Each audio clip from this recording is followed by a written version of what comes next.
there is no other way to attain this end. If you would be safe, untroubled, happy, in fine, if you wish to be, and that is most important, free.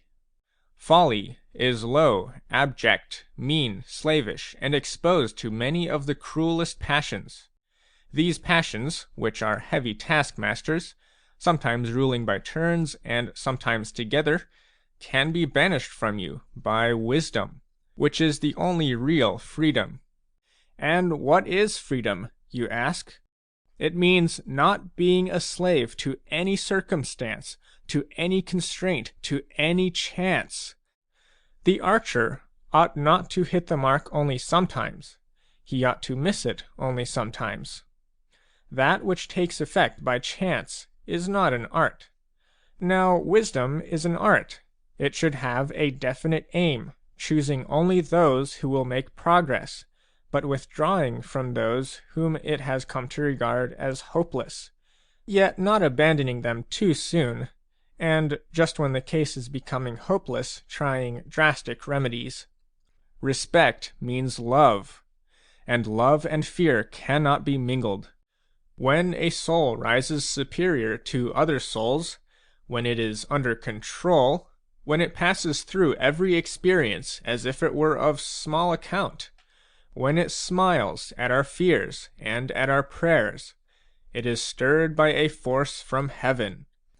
The wise man is sufficient unto himself for a happy existence, but not for mere existence. For he needs many helps towards mere existence. But for a happy existence, he needs only a sound and upright soul, one that despises fortune. The wise man needs hands, eyes, and many things that are necessary for his daily use. But he is in want of nothing. For want implies a necessity, and nothing is necessary to the wise man. Therefore, although he is self-sufficient, yet he has need of friends. He craves as many friends as possible, not, however, that he may live happily. For he will live happily even without friends. The supreme good calls for no practical aids from outside. It is developed at home and arises entirely within itself. If the good seeks any portion of itself from without, it begins to be subject to the play of fortune. He will retreat into himself and live with himself. As long as he is allowed to order his affairs according to his judgment, he is self-sufficient.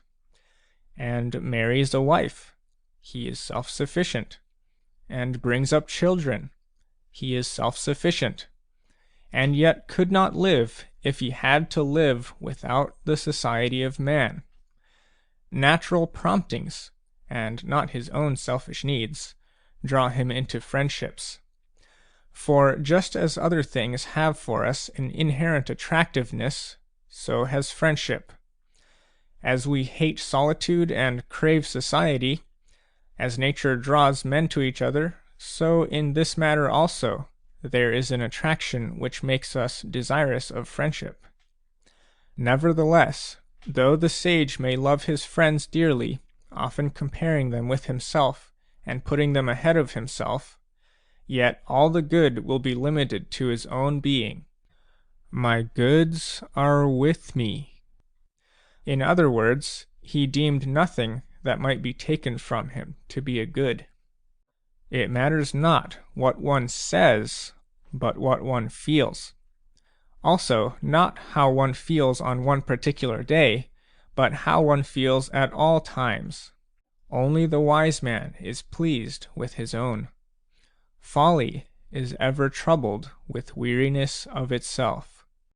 So the wise man will never provoke the anger of those in power. Nay, he will even turn his course precisely as he would turn from a storm if he were steering a ship. Our wise man does the same. He shuns a strong man who may be injurious to him, making a point of not seeming to avoid him, because an important part of one's safety lies in not seeking safety openly. for what one avoids, one condemns. He is a great man who uses earthenware dishes as if they were silver, but he is equally great who uses silver as if it were earthenware.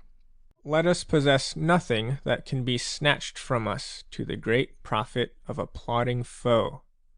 Let there be as little booty as possible on your person, and avoid 3 things with special care: hatred, jealousy, and scorn. And wisdom alone can show you how this may be done. It is hard to observe a mean.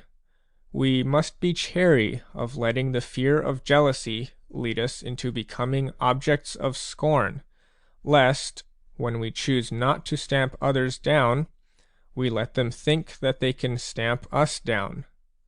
The power to inspire fear has caused many men to be in fear. Let us withdraw ourselves in every way, for it is as harmful to be scorned as to be admired.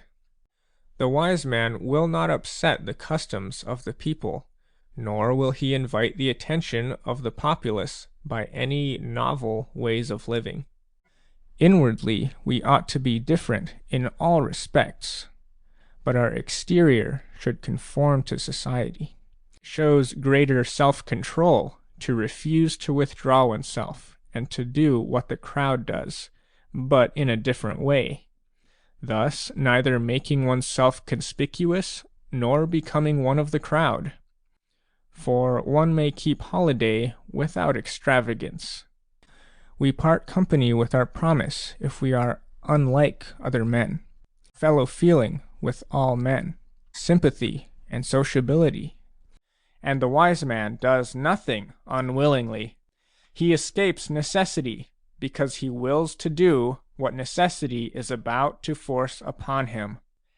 When there is a cry of "Fire!" he only seeks a way of escape and does not ask what he can save, is fortified against all inroads. He is alert. He will not retreat before the attack of poverty, or of sorrow, or of disgrace, or of pain. He will walk undaunted both against them and among them. The wise man is joyful, happy and calm, unshaken. This joy springs only from the knowledge that you possess the virtues. None but the brave, the just, the self-restrained can rejoice. It is a characteristic of real joy that it never ceases and never changes into its opposite, but it would surely cease if it were borrowed from without. Just because it is not in the power of another to bestow, neither is it subject to another's whims. If there is anything that can make life happy, it is good on its own merits, for it cannot degenerate into evil. Let him prove daily to these detractors how wisely he has looked out for his own interest, though he might have attained more, has preferred tranquillity, has abdicated his career of honors. Those whom men envy will continue to march past him.